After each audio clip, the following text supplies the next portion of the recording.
Thank you very much, Debbie. Good night, all. Tonight really belongs to the sponsors, so we never know long talking. It's not an easy road.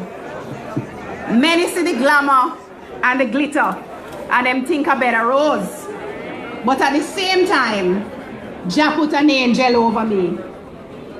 Today we have gathered here to celebrate a musical hero, one who has been entrenched in the creation of dancehall and reggae music with record-breaking #1 hits. We're gathered here to share our love and to make a joyful noise that a blessed musical career is being relaunched. I don't know how y'all feel, and I know your presence says a lot. I am overjoyed. There have been trials, tears, joy, pain, and soul-wrenching moments along the journey. Hi everyone, so Buju but many of us have been there, paying close attention to the unfolding of songwriting genius and professionalism in music across mega hit studio albums and singles. Buju Banton is one of Jamaica's beloved artists, and one who has been compared to Bob Marley, one who had a meteoric rise to dancehall and eventually reggae prominence. But you know, I came here tonight to share one little insight with you. I found the parallels between Myrie and Marcus Garvey very interesting. How many of us have thought of that? I don't know. Both served their sentences in the state of Georgia. A careful look at Marcus Garvey's case may reveal important similarities with that of Mark Myrie's.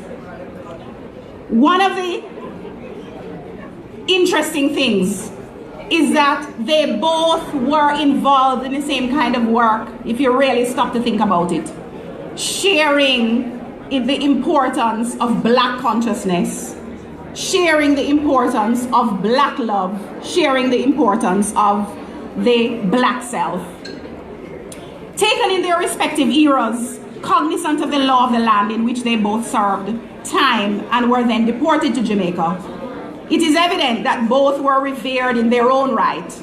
Marcus Garvey for touching the lives of some 400 million Africans within Africa and its diaspora, and Buju Banton for touching a similar number today through the lineage of conscious music inspired through the consciousness groundwork laid by Garvey himself. So there is an important parallel that one continues the work of the other.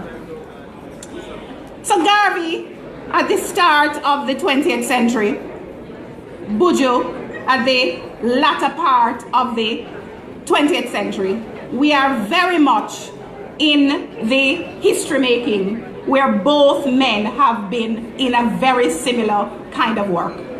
So when the longer history is examined with all its nuances by the rational mind, there are other factors to be accounted for in a global dialogue about Black folk heroes who have been caught up under questionable circumstances with the federal system in the USA. So she's giving the opening but remarks, like I said, no long talking. I just wanted to share those insights with you, and that I, like you, I'm completely overjoyed that Myrie, Buju Banton, Myrie is very much back a road, and several other Caribbean and we are here to witness the journey, not so sure that long walk taking to this freedom. to the US. Thank you. I mean, you know, but we will see where this long walk takes him. We're just happy that he's free and he's ready to bring great music. Thank you, Dr. Naya. All right, so before we proceed, we're going to be asking all the persons who are seated on the floor, can you come forward, allowing now the camera crew to come forward as well. The space behind you all